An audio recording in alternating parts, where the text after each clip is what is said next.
Alright,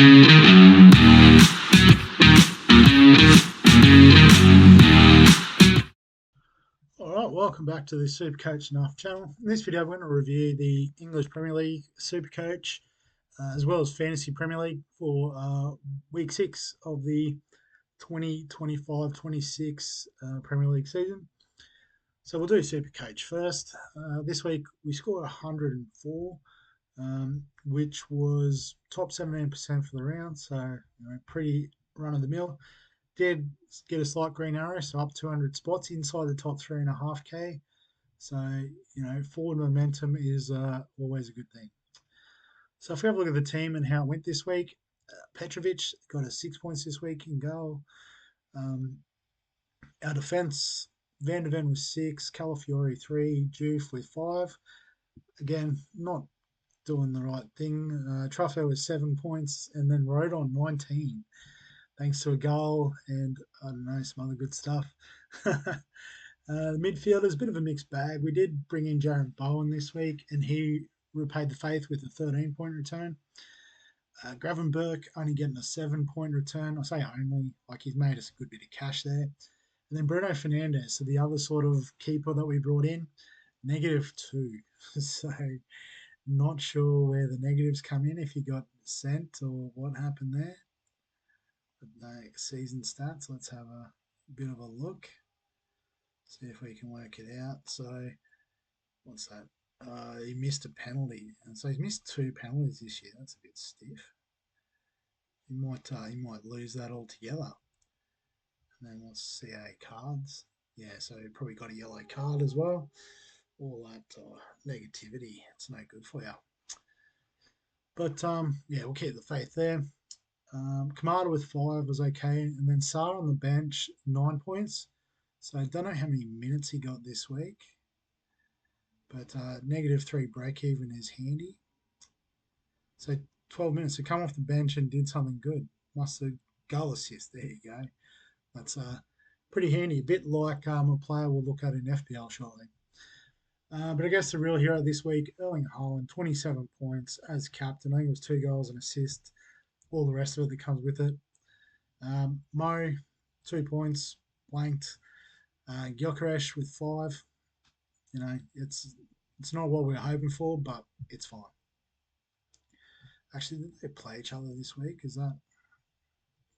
No, I'm imagining things. No, that's right. Liverpool lost to Crystal Palace, and Arsenal snuck past Newcastle. So, not sure who did the business there for Arsenal. But let's have a look at the matchups. So, a couple of wins squeaked in against Guns N' Roses, Shoaib's team, with a 103 this week. Another Bruno Fernandes owner, Dorgu with a 0, and I'm guessing that meant he played and scored 0, so that's not ideal. Brought in Simons, 4 points. He was one I was looking at, but decided against. Watkins did well though with a 13-point return. Matty Cash with 6, and then Raya with just a 4. And another Sarr owner on the bench, and still holding Cole Palmer. So not too long to go now. Maybe one more game week. But having a look through the league, looks like top score was Rice Baby, Matt's team, with a 120-point return this week. So captained Haaland, which I think was key to a good score. But Tonali was 17. That was unexpected. Well done, Sandro. Not a lot going on the bench. Ekatike didn't play. Not sure what happened there. Frimpong, Duck Egg. Rodri didn't play either. That's interesting. And the cheap Tottenham goalkeeper. In the second league, got a win over Zip, Robert's team. 98 points for him this week. So I guess Bowen was the differential there, 13. Pedro blanked, so probably a rare week where he's blanked this season. Vicario with just 4 points in goal. The 2 Everton guys not doing a lot again this week. But can see a 134, 132, so a couple of big scores in the second league. But Bianca's got it, the lap of honour, with a 134. So Harlan Senesi, 17-point return. Fernandez was 16 as well, so some great returns there.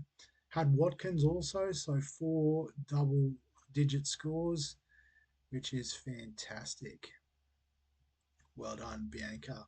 We'll have a look at Empire of the Cop as well, Travis's team with the 132. So, and that had Bruno Fernandez in it. So go figure. Gabriel with 25. So I was wondering where all the points went for Arsenal. It went to the great man in defence. So a couple of monsters there. Well done, Trav. So sitting first in this league, I think just off the top of my head, would be pretty high up overall as well. When I say overall in the Open League, yeah, sitting third in the overall league. So Troy's still sitting first with a 127 this week. Shoab's up there despite the only, I say only, it's still pretty good, 103. Rune, by all accounts, EPL Supercoach legend with a 95. So some good stuff up there. How far am I off? I'm about 100 points off already. Long way to go. But it is a long season. Let's have a look at some other players that went well this week. So there you go. Interestingly enough, Sean Longstaff top scored with 33 points. And at 6 mil, I reckon his break even's pretty handy too. Negative 20. Wow. Nice little cash grab on offer there potentially. Um, Alderete, defender from Sunderland, up to 9 mil already. He's made 4.8 mil and, bang on 26 points this week, negative 7 break even. Well done to the 157 coaches that are on that legend. Bueno, so cheapish defender, has only played 3 games, which is to his advantage. So even fewer owners, 96 current owners, but could be a potential downgrade. We're not going to get a lot of bottom dollar cheapies, I'd imagine, just because players that end up starting come from being on the bench usually more often than not. Tiago, 22 points, cheaper option in the forward line. If you started with him, you're cheering 3.6 mil. Probably has negative break even. Tough matchup this week, but you're in it for the cash. Keane, another defender who scored this week, 19. Buendia, 19 points. So it scored 13 in the first 4 and then pops off with a 19. Danny Welbeck, 18 points after 5 in 5. So, yeah, I guess, it's one of those things that the consistently high scoring guys have made a lot of their money now, like a Senesi, for example. It's made 5 mil. Well done if you're on him. Yeah, so we're just doing our best to try and get to a quote unquote fully premium team. So I guess looking at break evens to try and make some cash. So Longstaff number 1, Bueno number 2, Nico Williams after his big game the other week still got a negative 8 break even. Alderete negative 7, that's fantastic. Jaden Anthony still making cash. Well done if you're on him. Rodon making some money, love to see that. Stack again, bit of a down week after the big one last week. Jensen, Tiago making some money. So particularly Jensen at 5 mil could be a nice little enabler. Muniz didn't play, so he's nice and cheap with a nice break even, but needs to be on the field.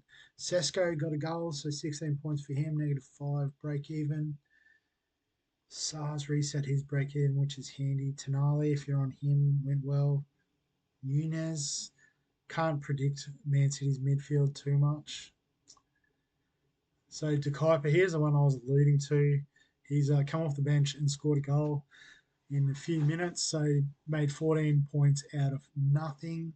So the PPM's good, but long-term job security, not so much. Gravenberg still got a negative break-even, which is pretty handy. So in terms of the moves this week, we do have this week of fixtures coming up, and then we do have another international break. So a couple of weeks.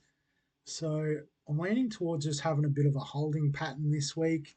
Like I think most players are doing okay. Um, like if we look through the team, Petrovic is still, moving in the right direction, break even of two. Van de Ven, Calafiori, probably guys we could hang on to for the long term. And Juve as well, he has proven to be able to score. Truffaut's still making a bit of money. Rodon's obviously going to make a lot of cash soon. So I think we just let them do their thing. In the midfield, we've got Bowen, Fernandez as keepers. Even Gravenberg, he's easy enough to trade after next week with a -1 if we want to. Kamada's our sort of moneymaker, and Saar, is also making us a bit of cash. And then the front three we've somewhat sort of committed to, rightly or wrongly.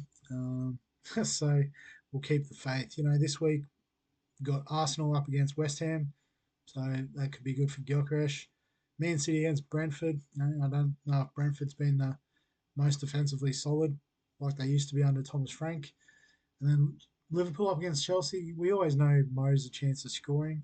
Probably the toughest of the three matchups. Um, but yeah, we'll keep the faith with the great man.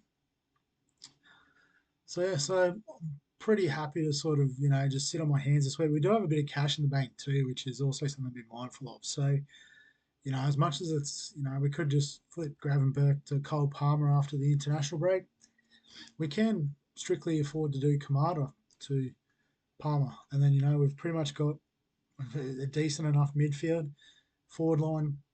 We can tinker around with the defence. Obviously, Rodon has got a bit of money to make. So I think, there's plenty of opportunities to just sort of sit back and let this one ride out this week, which is a bit boring. If you do want some suggestions for trades, you can use the trade assist. It'll tell you to trade out Fernandez for Longstaff. That's dumb. But yeah, I think if you've got like a Kamada, for example, he's break even at 2, so I'll probably try and hold. I can sort of see why the break even at 15 for Fernandez. You could trade out, trade back in. But they do play Sunderland this week, which should be a favourable fixture. Should be in the operative word. So, yeah. But we'll look at FPL real quickly too. So, a good week in FPL with a 74-point return thanks to our captaining Haaland mostly. And a big jump in the overall ranks, so up into the top 3 million overall. So that's pretty handy as well. But just a quick review of the team. So Kelleher with an 8-point return. I guess penalty save with Fernandez missing. So that worked out well. We did end up playing Rodon, so that worked out nicely too. A 7-pointer for him. Juve with 5. So I think he got an assist actually. So I think maybe just goals conceded and other stuff. Negatives he scored down in Supercoach. Minter, I guess, with another assist. Yep, an assist. Nice. So he's ticking along. Semenyo, we traded in. He got a goal, so that worked out well. And then, yeah, we captained Haaland, 16 points. Double that up. Happy days. As we said, we had De Kuiper on the bench. He scored 8 points. And even Kamada with his 5.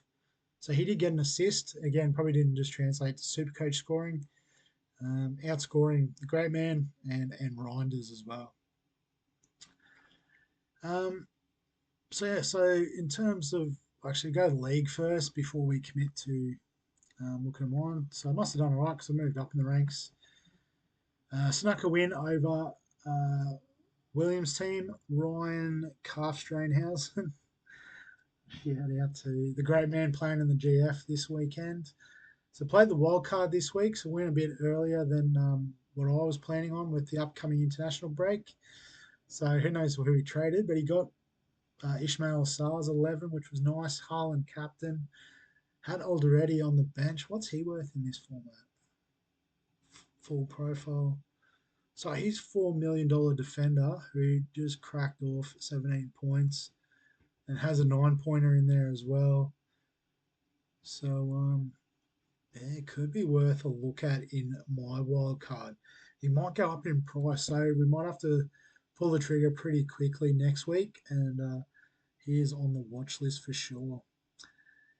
Um, Yes, imagine if he played, that would have been a monster. Fortunately for me, that did not happen.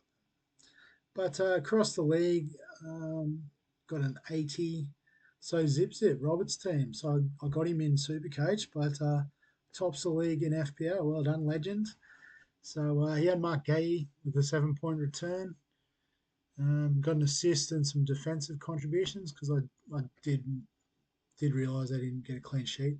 The triple captain on Haaland, so that's what got him to the 80 points. Because I was just looking at the rest going, there's nothing too spectacular there, but triple captain will do it every time. And had a Steve, unfortunately, -2 thanks to two own goals. That's a bit stiff. 5 goals conceded. Luckily, he put in a bit of a shift and got a couple of double defensive contribution points. Sorry. Otherwise, that could have been an all-time stinker. So yeah, so in terms of the moves this week, again, we do have a free transfer. We do have a bit of budget, but we are looking at using the wild card. So, um, I mean, there's nothing emergent that we need to handle. Like Reynildo, he's suspended for a while, but I think next week when we run the wild card, he can just become Alderete. Might cost us point 0.1, but it is what it is. But the rest of it, like obviously, the Kuiper needs to be fixed up somehow. So, do we look at trading him this week to a Gehi or a Senesi? Well, actually, what do we got? 1 point. Oh, we've only got one free transfer. It's not worth 4 points to upgrade both of these guys. 0.8 and 0.5. We couldn't quite afford it anyway. So that's a bit stiff. Yeah, I think other than that, we're doing okay. Calisato, Gravenberg are looking at pretty good 5.5 options. But we've got Reinders, we've got Mintez now technically a 5.5 option, was a $6 million starter. Any forwards that we're really missing out on? Richarlison, is he still starting? Or has Solanke sort of found his way in there? It looks like he's still starting. They do play Leeds this week. So that would probably be the move I would make is Strand Larson to Richarlison, but we might just wait a week because I think with the wild card we might look at a GL Pedro and Bowen potentially. You know, like 15 mil there instead of 15 mil there. We might also do something with Salah. Yeah, 14 and a half is not really giving us what we want, but yeah, it's definitely something to ponder. So yeah, there is a couple of potential moves for this week, but we're just going to sit on our hands, bank a free transfer. So we'll have the wild card, and then we'll also have a couple of free transfers out the other side of the wild card post international break. So team set up this week with yeah Chelsea, Liverpool. I think Haaland again as captain's pretty set and forget at the moment. Um, so elsewhere, Semenyo is a lock. Gyökeres will back in against West Ham, although we do have Diouf as well. Goalkeeper's an interesting one. We've got Kelleher up against Man City. So Bravka's not got the easiest game at Villa. Um, but I think we'll just back him in because we're backing Haaland in as captain. So makes sense. De Kuiper's coming off the bench, so I don't think we can really start him. Kamada against Everton. Uh, you know, like maybe for Strand Larson. But yeah, I think we'll just stick fat. Like, don't need to change too much. Don't need to panic. It's a long season. So yeah, that's the Fantasy Premier League team and the EPL Supercoach team going into game week 6. No, game week 7. No, which one? Yeah, game week 7. We've just done game week 6. That's how well I'm going. But yeah, if you got any questions, comments, thoughts, feel free to add them below this video. Give us a like if you enjoy the SuperCoach content or the Premier League content in this case. Subscribe for all the fantasy sports content on the channel. And other than that, we'll catch you in the next one.